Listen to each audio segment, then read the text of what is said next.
speaker is Brother Safeer Mohiuddin. He's a tech and real estate entrepreneur. He's the co-founder of Guardrails AI, Cordoba Funds and Neeyah. Safeer is also the author of muslim.finance and serves on several nonprofit endowment boards. And so without further ado, I'll hand it over for a talk on Islamic finance to Brother Safeer. Assalamu alaikum. I really don't want to sit there because it seems very awkward. So I'm going to talk a little bit about personal finance, and I'm going to try to cater the conversation to kind of where you guys are at. So before I get into it, number one is I'm not a financial advisor, and so take everything that I tell you with a grain of salt and kind of do your own research. But I do have some amount of experience with investing in personal finance. So there's a lot that we can cover in personal finance. We can talk about, first topic that everyone wonders about is like retirement. We can talk about home financing. We can talk about like how to invest, how to save. I guess let me ask a couple of questions first and just like raise your hand if this applies to you. And that way I'll be able to cater some of the aspects. So raise your hand if you have a regular brokerage account. Okay, like half the room. Raise your hand if you've invested in your company's 401k. Okay. Raise your hand if you know how to figure out whether a stock or ETF is sharia compliant. Okay, we'll talk about that one.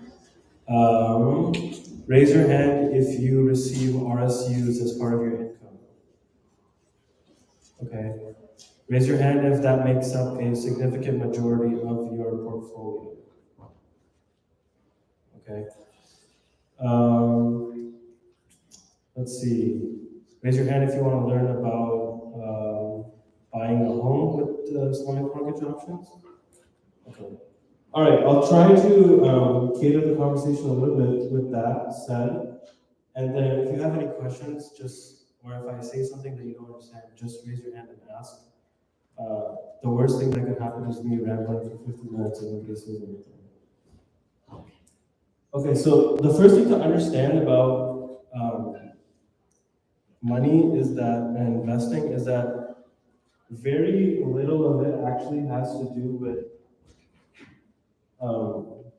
investing, like returns and choices and stuff like that. And a lot of it has to do with the actual psychology of how you think about it. And so this is a quote by Morgan Housel. He wrote this book called The Psychology of Money.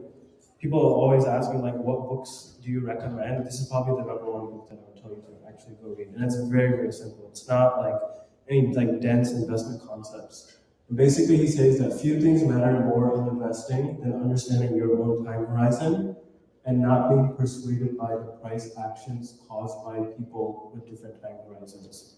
I think the reason why he says this is because if you look at something like the stock market, the S&P 500, if you look at it every day, it's going to go like this, non-stop. And you have to understand what your time horizon is. And for most people, it's long-term. It's 20, 30, 40, 50 years. We're young, we're saving this for retirement. But lots of people get caught up by the daily news of things that happen and make emotional decisions based off of that, which is what other people's time horizons may be, but not yours. So it's really important to understand that. The second thing I would tell you is that please don't listen to anyone that tells you that I made this much dollars and I made that much dollars. Those people are probably not telling you the truth. Because everyone makes mistakes and nobody can time the market. And the only reason that I probably have a little bit more experience than others is because I've been investing since 16 years. And this is like one of the first mistakes I have. I have a folder in my computer that says reminders, and I keep literally trades of stuff that I've sold. So this is Tesla when I was at 241. Actually, this is before the split. If you look up 2015, when this trade was done, I think Tesla is at $13 for the split adjusted version, and now it's, I don't even check the market. It's probably like $400 or something like that. So this is like a $50,000 to $100,000 mistake.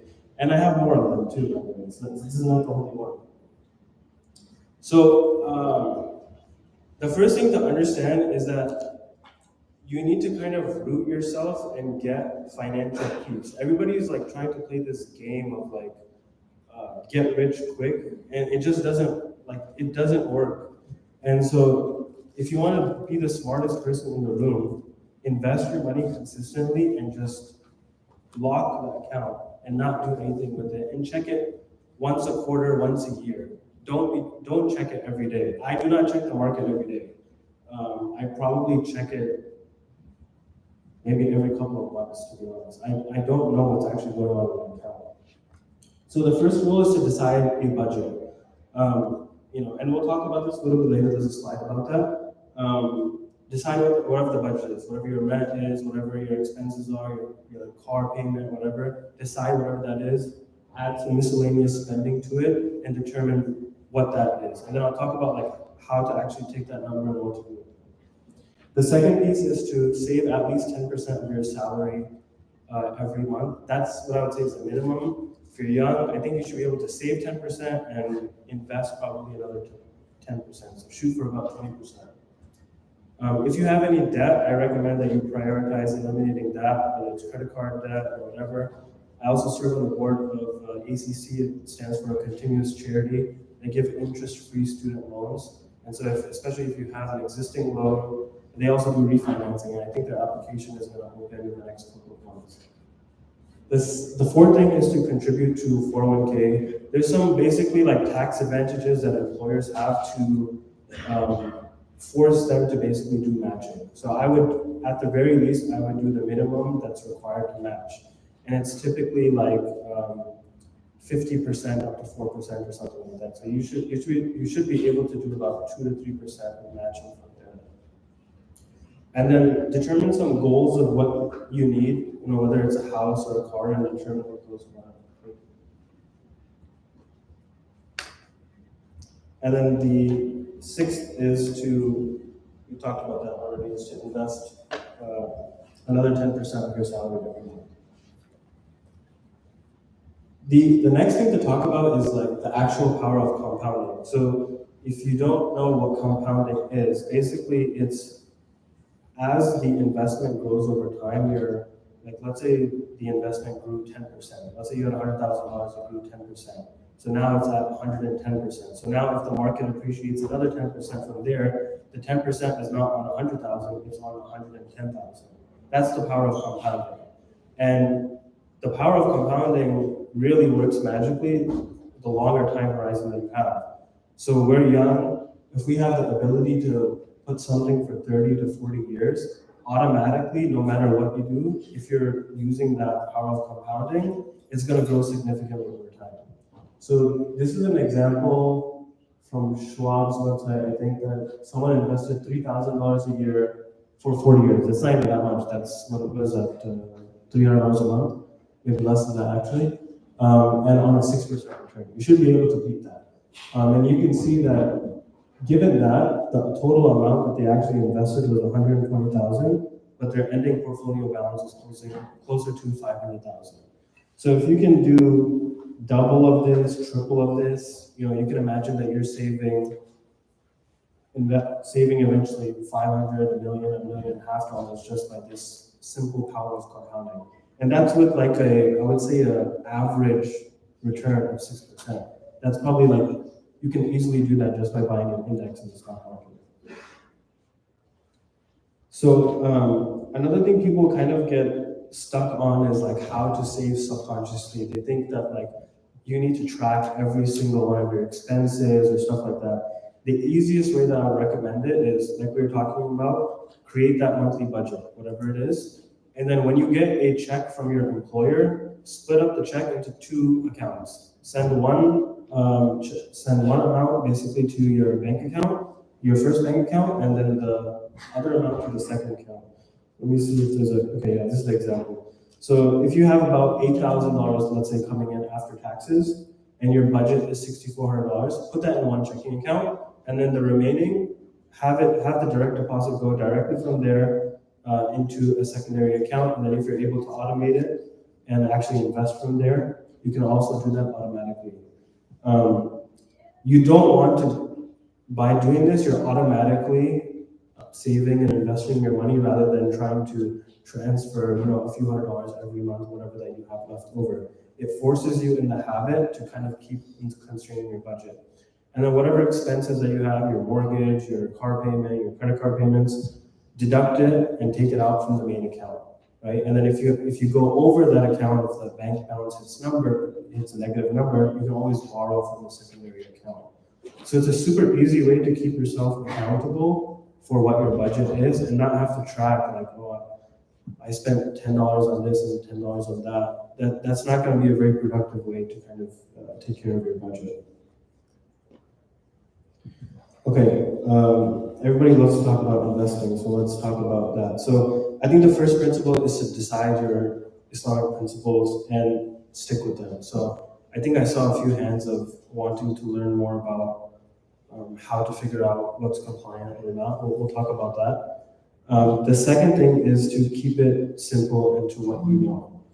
I know this might sound like very rudimentary advice, but it really works. If you actually apply it. And the third is to long-term rather than short-term. Nobody can time the market. The best of the best hedge funds in the world that actively trade and have 10 to 50 to 100 people on their team doing all this analysis stuff can rarely beat the average S&P 500 return. So it's very, very unlikely that you're going to be able to do it consistently. So the smartest thing to do and the best thing that you can do to get a return on your investment is invest in something like an index, which we'll talk about more in detail later, which is basically the fourth point, which is to invest more passively rather than actively. And then the fifth thing, I think this is the thing that people don't do the most, is to automate it as much as possible. When you automate it, it becomes less of an emotional conversation and something that just automatically happens and you completely forget about it, right? So I have an M1 portfolio. I'll talk about it in a few slides, but I am automatically investing in that every week, $125. Every week it just goes there and it buys that basket of stocks, and I don't even check it. Maybe I check it about I check it once a year, basically, when I update the portfolio around this time frame. So it forces you to not, by doing that, you're not going to be making an emotional decision about, whether NVIDIA fell like 18% yesterday or whatever. It's all going to be part of your long-term strategy. So again, this is one of Morgan House's quotes: doing well with money has little to do with how smart you are and a lot with how you behave. I'm not going to make you raise your hand for this, but just think about how many times that you sold a stock or sold an investment in the moment and probably regretted it like 3 months later. Right? Yeah, you don't have to raise your hand because I know very few people probably would, but I'll be the first one to admit that I have as well. So this is one of his tweets. It's like a book called "Just Shut Up and Wait." Literally, sometimes it's that simple. And this is the S&P 500. If you don't know what the S&P 500 is, it's the market where most of the companies are listed, and S&P 500 makes up of the top 500 companies. There's a few other markets where companies are listed. That's called NASDAQ and NYSE, but S&P 500 is kind of the most diverse one. And so I think this goes from 1871 till now, and you can just see that it just consistently goes up. And if you zoom into any one of these years, there's going to be a lot of drawdowns. There's going to be drawdowns of probably 20, 25%. But it's a matter of kind of being patient and being committed to whatever long-term that you've decided to invest in. So I think another one of the big mistakes that people make is chasing returns. They're always looking for the highest return amount for it. So they're always looking for like teens, 15, 20, 25%. And I'll talk a little bit about that later. But it's oftentimes those higher return investments have a lot of consequences that I'll talk about later as well. But the important thing to do is create a strategy. automate as much as possible, decide your strategy, and just stick with it. So this is a QR code for my portfolio. So my portfolio is a slightly different. Basically, there's an index called QQQ, which is the top 100 stocks in NASDAQ. That's one of the markets that I mentioned. And most of the stocks in QQQ are tech-oriented, I would say. But the problem with QQQ is it's only about 70% Sharia compliant, the companies there. And the other thing is it's called a weighted index. So what that means is that if the company is larger, you might have heard that Apple or Microsoft, they hit I don't know how much it is now, $2 or $3 trillion in market cap. So if the company has a larger market cap, that's how much weight it gets in the index. So if you look at QQQ, it'll be like 10% Apple, 10% Microsoft. Now it's 10% Nvidia. And then if there's smaller companies there, they'll have like 1 or 2 or 3% basically of the index. So the advantage of that is that as companies are growing over time, you kind of benefit from the momentum play and be able to invest in that, if you will. So I basically filter out the QQQ using Zoya, which is a tool that you can use to determine whether a stock or an index is Sharia compliant. And then that makes up about like 80% of my portfolio, and then 30% is some of my own pickings. So I only update it once a year, which I'm overdue on, but I'll try to get it done this weekend. So this is actually like guidelines that we use for endowments. So I serve on a couple of endowments for some nonprofit boards, and the what you see on the left is like if you had a time horizon of 20 plus years, which most of us would generally in that category. And so if you're in that category, you want to invest most of your money in the stock market. There's a lot of advantages to it. Number one is that it's liquid. If you need it for any reason, you can take it out. Number two is it generally performs the best returns, kind of from a other investment perspective as well. And then the third is that, as we talked about, there's a way to invest in it passively rather than actively. You can just buy one of these indexes that we spoke about, or you can even buy like a mutual fund like Amana Growth, which is honestly one of the gold standards I would say as well. It's probably done about 15% year over year for the last 15 to 20 years. And then, once you have like a significant amount of your portfolio, I would say you can start to think about diversifying into something like real estate. And you might also probably have been investing in Bitcoin or Ethereum or some of these other things. As you get older, I think what you should start to think about, and probably what you should recommend your parents to start thinking about, is how to take money out of the stock market and invest it more in something that has a more stable income. Because the problem is that the stock market is very volatile. I think probably none of us have probably witnessed it, maybe in the 07 crash or 99 crash if you were, born by then. But the stock market can have significant drawbacks, about anywhere from 30, 40, 50% drawdowns.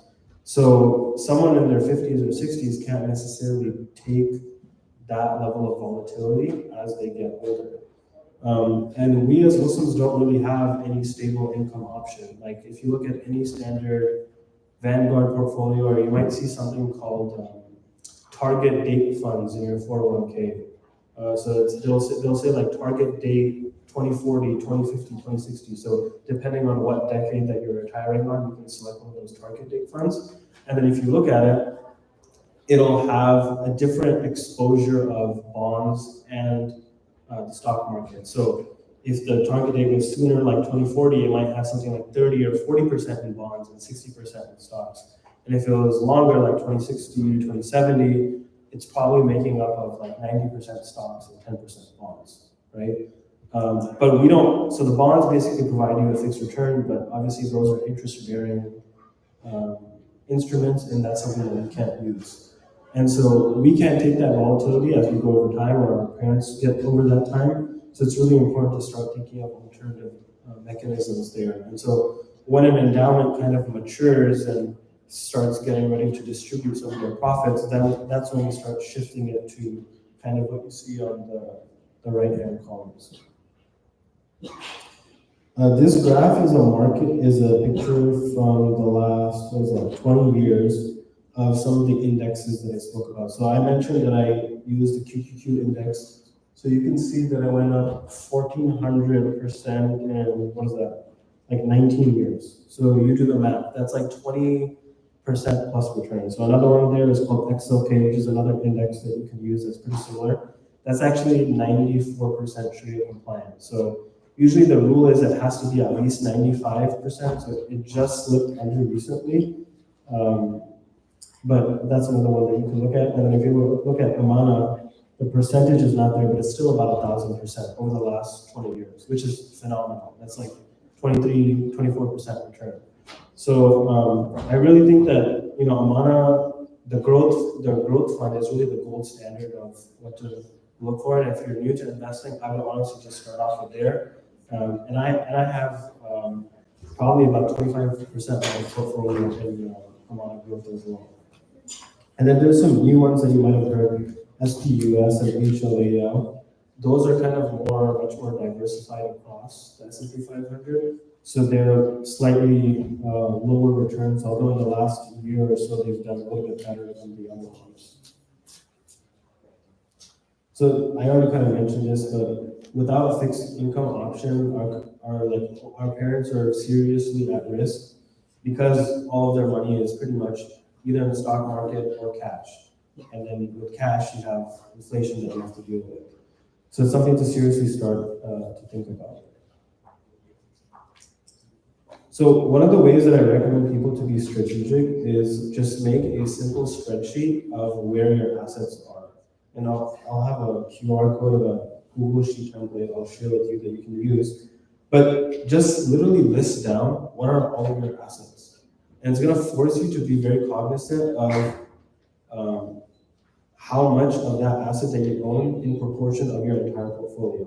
So if you're like gung-ho on like Bitcoin or whatever, give yourself a reality check by putting how much of Bitcoin that you actually own in accordance to your entire portfolio, right?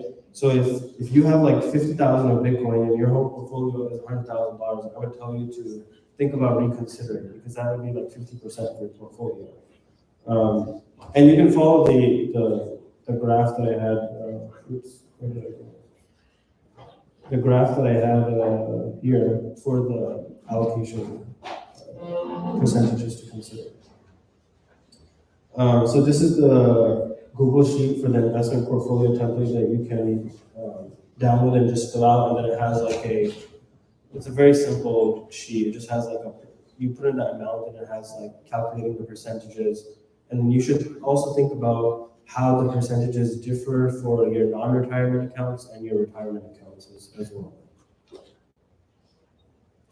So I can't discuss all of the investment options and what you should consider, but it turns out that we're having actually a webinar for one of the companies called Neeyah that I'm a part of, and we're going to discuss a lot more in terms of investment options. So if you're interested, that's on Thursday at 5 o'clock. So that's the QR code for that. We're going to deep dive into several investment options and understand there's a lot of implications as a regular investor with how taxes affect higher return investment funds. Like for example, if you invest in something short term, you're going to be taxed on income, like it's regular income, like your W-2, versus if you invest in something like real estate, there's a lot of tax benefits for that. And then there's also another factor as a Muslim, the zakat calculations differ on each of those things too. So like zakat in real estate, when something like you buy something to earn an income, generally you don't pay zakat on the value, you pay zakat on the income of it. But, or if you buy part of a business, you're paying on the assets of the business, not the value of the business. Versus if you are investing in something short term, then you're typically taxed, the zakat you have to pay is on the whole amount of the value. So based off of that, it can actually significantly change the returns that whatever that you foresee that this investment might create. So we're going to talk about that a lot further in the webinar. I just can't do justice right now. Okay, this was one of the primary questions, so I'll spend a little bit more time here. So buying a primary home, this is probably like the number one hot topic that everybody wants to know. And it's probably the most heat that I get for talking about as well, including from my dad. So there's multiple factors to consider buying a home. What I would tell you is that rarely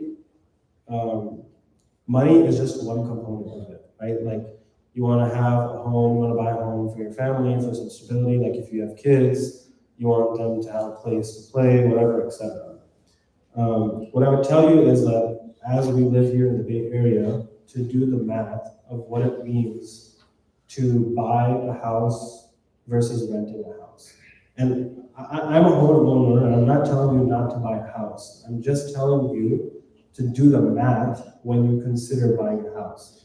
Because the argument that everybody makes is that I'm throwing away my money by renting. And it's like the most, if you think about it, it's a very foolish argument. Because if you look around here in the Bay Area, let's take like the Campbell area, for example, you can probably rent like a, I don't know, 1,600 square foot home, 3-bedroom, maybe for like $5,000 or $6,000. That home will cost you probably $2 million in today's market. And if you get a mortgage on that, it's probably, with 7% now, it's probably going to be close to $10,000, 12, actually more, probably $12,000, right? Just the taxes alone that you'll pay on that house, on a $2 million house, will be $25,000, which is about half the rent that you pay, which is down the drain, by the way. You don't get, like, if you're a renter, you don't pay property taxes, but as a homeowner, you pay property taxes. You pay insurance, which will probably be, I don't know, $2,000, $3,000, $4,000 for that $2 million house. You pay expenses. You have to repair things in the house. You have to repair the roof. You have to mow the lawn. You have to do all of these things, right? All those things are expenses that you should consider when you're buying a house. I'm not saying don't buy a house. Let me just be very clear again. You should buy a house if that's what you want to do. I'm just saying that please don't make the argument that it's to save money, because it's not. Because if you look at it from a numbers perspective, it'll always be worse. But that's okay. If you have the capability to buy a house, you should buy a house. The other thing I would tell you is that it's not an investment. The house that you're buying is for you to live in, and that's fine. Buy the house for the place that you live in, but it's not an investment. Because if you're buying a $2 million house, you're putting, I don't know, $500,000 of down payment probably into that house. If you put that in the market, you will get, I don't know, 8%, 9%. In the last 5 years, you probably get 10% return. You'll be making $50,000 on that $500K investment and be able to pay your whole rent, right? So what I would tell you is, please don't view your buying your primary house as an investment. And the problem is the consequences of that are actually even worse from a money perspective. And I'll tell you why. Because the problem is that when people view it as an investment, it fundamentally changes their mindset about the home. I can't tell you how many conversations I've had with people that are in their 60s who don't want to sell their home because they would have to pay taxes on all the gains for it. And they want to leave it to their kids. But the house is 2 stories or 3 stories, and they're not capable of living in that house, because if they fall on the stairs, like, they're going to have a severe injury and it's going to cause them problems. That's like the #1 case why elders pass away, is because of an injury with, going up the stairs. And so because they have this mindset that their primary home was their investment, they end up sacrificing for that instead of thinking about how they need to live. And how they need to live, probably when they get closer to that age, is live in a smaller single-family home, a condo, whatever, so that they can be more prepared given their age, right? And so it's really, really important to buy the house if you need to, and you should want to buy a house. It's not an investment. And let's just be clear about that. Now, I don't want to go through the details of all of the Islamic mortgage. I guess we can talk about that if you guys have questions. I'll try to stop in 5 minutes so we can get time for questions because that's always more interesting. What I would tell you is that I guess, conventional Islamic mortgages, there's three main ones, UIF, Guidance, and Devon. They all generally work in the same way. Sad reality is to tell you is that the contract itself is, I would say, generally compliant, but they are basically selling the loan to Freddie Mac and Fannie Mae. That's the hard reality of things. I can tell you that personally because I also have a UIF loan, so I'm not telling you something that I haven't experienced myself. If you go into the loan documents, they just change the word profit to interest because they're required by Fannie Mae, Freddie Mac. And that's why you get an interest deduction when you file for taxes, because at the end of the day, that's what it is. But that's the best, that's kind of one of the options that are available today, unfortunately, and that's what it is. In the Bay Area, we also benefit from Amin Housing, which has been around since 1980s. Which is basically a co-op that helps people buy houses. They have helped more than, 120 families purchase a home. They have over $100 million of assets. They're extremely successful, but they are run as a co-op. That's kind of one of the disadvantages. But it's a great way to buy a house in California, and what I would primarily recommend. And then we have a company also called Neeyah, which does something very similar to Amin Housing, but it's mostly focused outside California. We don't do that much in California, and our model is 90% similar to Amin Housing, except we are not a co-op, and that's to provide some stability to our investors and homeowners as well. I'm sure there will be questions on that later, but we'll get to that. If you own assets, if you own a home, or have any significant assets, I would really strongly tell you to consider getting a living trust as soon as possible. Like as soon as you get married, you buy a house, whatever, think about establishing a living trust. It basically just moves all of your assets into that trust so that in the case that you pass away, your descendants don't have to deal with the court and stuff like that. It's pretty much written of how it should be done, and this living trust can be obviously done with kind of how Islamic law is written on inheritance and stuff like that. Don't wait for that. Just as soon as you get significant assets, I would tell you to do that right away. Okay, there was some hands up about if you get RSUs, right? Like some of you obviously work in tech and get RSUs. So I think one of the big mistakes that people make is that, I'm going to stop in like 2 minutes and then answer questions. One of the big mistakes that people make is that if they get RSUs or stock from their company, that ends up being a majority of their assets. And it's very risky because like all of your assets are in that one company. Like no matter how much you drink your company's Kool-Aid, like you should not do that. Just ask your parents or their friends what happened to Cisco in like the early 2000s. Like Cisco was like on the moon. It was like NVIDIA times 2, basically.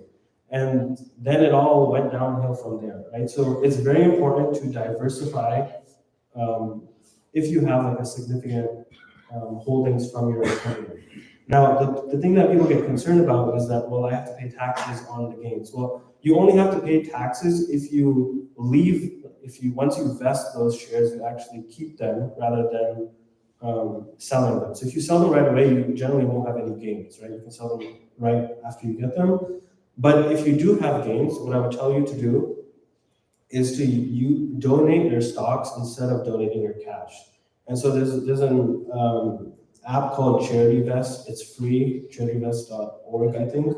It's basically called a donor advised fund. Basically what you do is you donate your money to Charity Vest, and then from Charity Vest, you can donate it to anywhere that you want. You can donate it to any nonprofit. All you have to do is plug in their EIN. And so what I do is that every year, instead of donating cash, especially like Ramadan is coming up now, I will donate whatever stocks that I feel like I'm over concentrated in or I need to sell. I'll basically donate it to Charity Vest. Charity Vest will handle like all of that really well. It'll just give you one receipt basically that you donated X amount of stocks.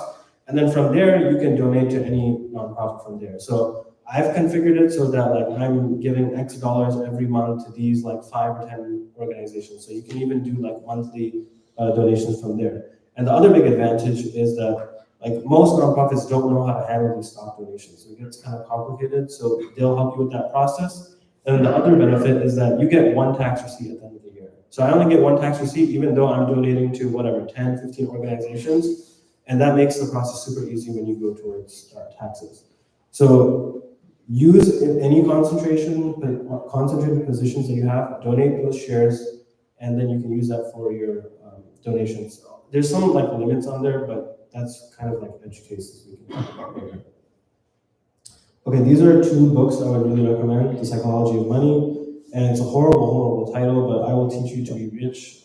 He also has a Netflix show if you don't like reading that I would recommend. Okay, I think we have 15 minutes, so questions that I can answer. So when you're talking about buying properties, most of tech workers have their assets primarily tied up in the market. So how would you advise the best strategy to hedge the tax impact or tax burden?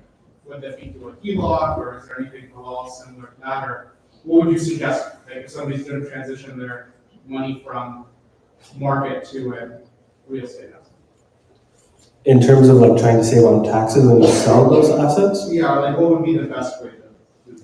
Well, yeah, so I think generally, like we in the Bay Area here are very like tech oriented, and it's very volatile at the end of the day. So I would recommend that when you get a significant number of assets, to start thinking about diversifying away from tech. It's really important. Like we are witnessing unheard of good times right now, but it's not going to always be the case, right? So I would think about that. What I would generally tell you, and I'm not speaking my own book here, but I'm honestly telling you that it's probably not in your best interest to buy your own single-family properties, because you're going to be a small fish in a big pond at the end of the day. No one is going to care when you own 1 or 2 houses.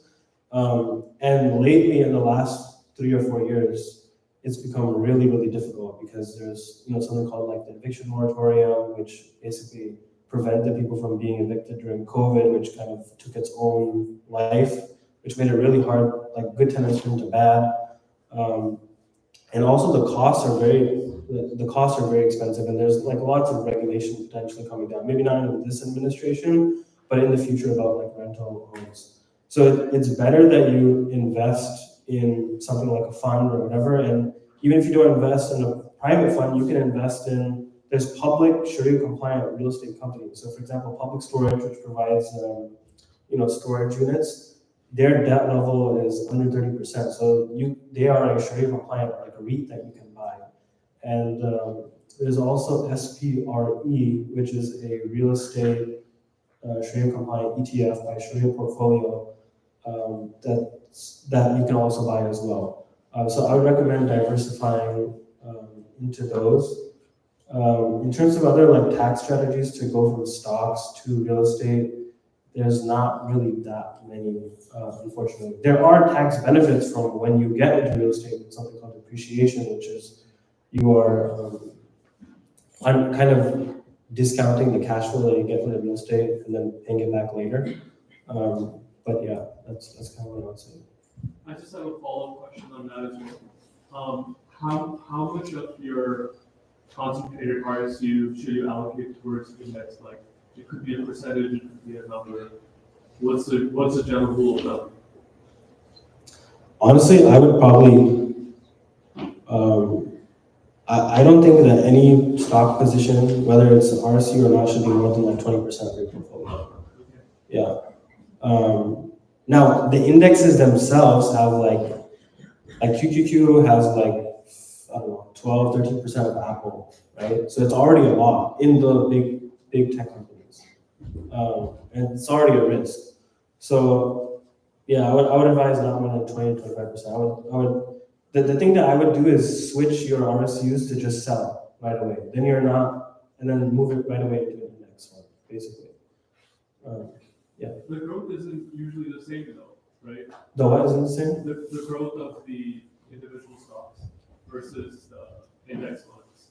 Index fund should be like, I would argue, well, it depends on each stock, but index funds, like a QQQ will, like I showed, like is probably done like 20% year over year plus, right? So yeah, I would move out of those individual positions into an index. Right? Yeah. I'll go to the sister first. A lot of this advice has been understandably Bay Area tech focused, but there are many of us in the Bay Area who do not work in tech, who make salaries, under 6 figures or, lower than anyone would expect, whose salaries on a monthly, yearly basis do not go as far. So do you have any, either because, they're in underpaid professions, teachers, nurses, etc., or because, you're supporting a family or children on a single income in the Bay Area? So do you have any advice for the types of folks who don't necessarily have $10, $20, $30 to put in the stock market or put in ETFs and kind of see what happens? Yeah, I think that's a really good question. The first thing I would say is like, if you are in that situation and you have a debt, that's the first thing that you need to prioritize paying off. The second thing I would say is that, like this, the slide that I had before about the compounding thing, right, where it's about the time horizon that you spend, that's very important. So whatever it is that you have remaining in your budget, whether it's literally $10, that's good enough to put into the market, I would say. But you can buy $10 of, you can buy, I think the minimum for a amount of mutual funds is $100. You can buy $100. But even if that's once a quarter, the important thing is to have consistency. Honestly, the strategies, whether you have lots of money or little money, is generally the same. It's to invest consistently as much as you can, and to do it regularly and just forget about it. But the other thing I would say is that invest whatever money that you can actually afford to put away for some time. Don't make the decision of, I'm investing in this, but I kind of really need it back in a year or a couple of months to pay off this particular thing. Invest in it actually for the long run, even if it's 1/10, 1/100th of that amount. That'll be much more valuable to you than trying to extend yourself and invest in as much as possible. Yeah. So can you give like an overview of your investing strategy, specifically what your time horizon is and what you consider like the optimal time horizon, and what kind of returns you see with that? And also that's one question, but another question I have, which is independent, which is what's your like long-term withdrawal strategy to withdraw in this country sustainable way? Yeah, I haven't thought about the withdrawal strategy. So my investment strategy is, I'm mostly in the stock market, I would say, maybe like 60 to 70%, and mostly in indexes like the M1 portfolio that I sent the QR code for. That's what I put $125 every week. By the way, one point about if you're in under 170K, you can do something called a Roth IRA. And you can contribute in that, and the maximum is $6,500. That's tax-free on the gains. So if you're under that bracket, or you're just getting started in your career, that's a great way to get started. So I mostly invest in the index, and then I have like a small portfolio that I manage myself. And honestly, the index is better than my small portfolio. And then I have now I have a couple of rental properties, but it's mostly through like the real estate funds that we manage. And the reason why I have that is because I wanted cash flow to be able to start like my own company so that I have some stability, basically. And that's mostly my investments, and then there's other things too, like startups, private equity, inventory financing, and stuff like that. But I would tell you that the best returns are in the stock market, and it's liquid, and it's passive. The tax implications and the returns are often not better for startups, private equity. Startups is zero. It's not even returns, 99.999% of the time. Even something like private equity, or like inventory financing, which is like short term, I would tell you that the returns are a lot lower than we actually expect, considering the tax implications, basically. You have a question?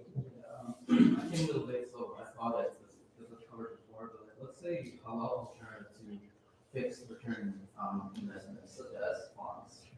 Yeah, you might have heard of something called sukuk, which is basically, it's sharia-compliant bonds, which are basically like bonds issued by the Turkish government or the Saudi government and stuff like that. And if you like invest in something like a Wahid or whatever, they'll automatically put that into your portfolio. Pretty much for compliance reasons, not for any reason. Majority of the people hate it because number one, it has like Americans, it has a lot of foreign currency exposure, so it's not good in that sense. And number two, it's very murky. It's like, I would argue that it's not really sharia compliant. The problem is like the good thing is the principles of Islamic finance are you have to participate in the gain and the loss, right? So you have to participate, you have to have real risk at the end of the table, and fixed income does not provide that by its very definition. So the next best thing basically is real estate. That's the only thing I would tell you that is low risk, low yield. There are other like vehicles to get, consistent income, but those are high risk, like inventory financing or stuff like that. Yeah, so I guess a follow-up question to that is, when I talk to investing in real estate, what is the halal alternative to taking out a loan? Because I know like some of the alternatives you're presenting, such as Neeyah, are for actually living in the house, but for investment purposes, what can we do? Yeah, so like these Islamic finance companies market that they have investment loans that you can get to. But if you look at the Amja Fatwa, it says to use them dire in need. So I would not, like what they market to you might be completely different, but I would not consider those as like compliant, like investment options basically. Your only option is pretty much to invest in cash. If you want like true Sharia compliance, yeah.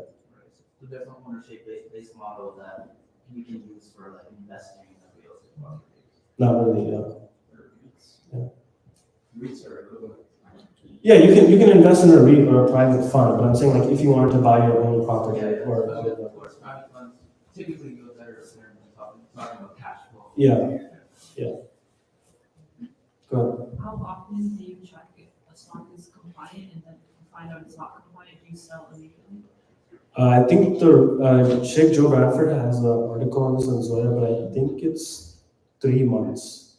Once it passes 3 months and it's not compliant, you have to sell it, I think. And then you have to purify it if it's anything beyond that as well. Was there any other part of your question, or that was So it? you would check if it becomes, like how often are you checking it daily to become compliant, and then 3 months from when it becomes non-compliant? I only check it once a quarter, basically. Yeah. What's your opinion on Zakat al-Furud? I'm not qualified to give you that answer, but Sheikh Joe Bradford, again, he has a really good blog post on Zoya about that as well. I would recommend you take a look at it. It's going to take more than 10 minutes to explain. How do REITs compare to owning your own rental property in terms of the returns and administration? Yeah, good question. So I think public REITs will generally perform worse because there's a lot more volatility to them because they're on public markets. So public storage probably gives like 3 to 4% returns. There's also Equinix, I think, and a few other ones. I would say private funds, like for Neeyah, we do about 5% on rental income and 2 to 3% appreciation, which is pretty much what you would get nationally on an unlevered deal. And your investment is split across like multiple properties. That's the biggest risk I would tell you of why not to invest in one primary home. 1 minute, okay. Last question, and then I'll stick around after Salah also for more questions. Go ahead. If you want to invest in real estate, as in like buy real estate, would a DSCR loan help? What type of loan? Debt service coverage ratio. I don't think so, but if you have a particular example, we can talk about it after about it. Yeah. Jazakallah khair to Brother Safeer for that talk. If we could give him a round of applause.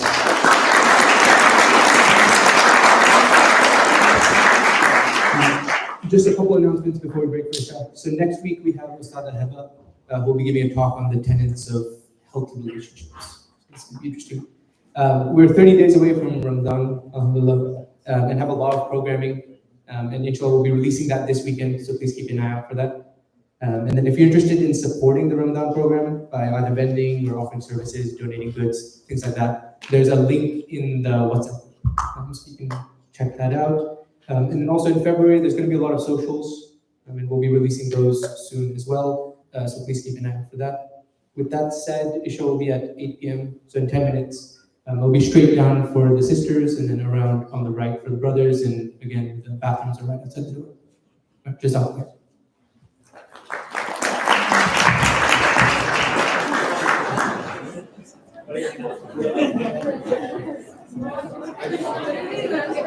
Oh, yeah, of course. Nice sofa and nice sofa.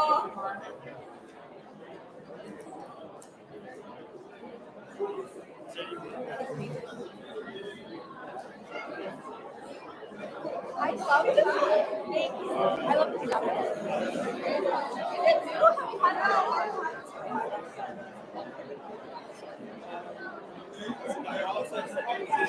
it new?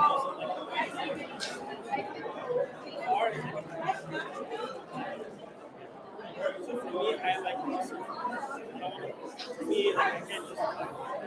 We cannot have our dogs out. Not for free. Not in a big space. Not.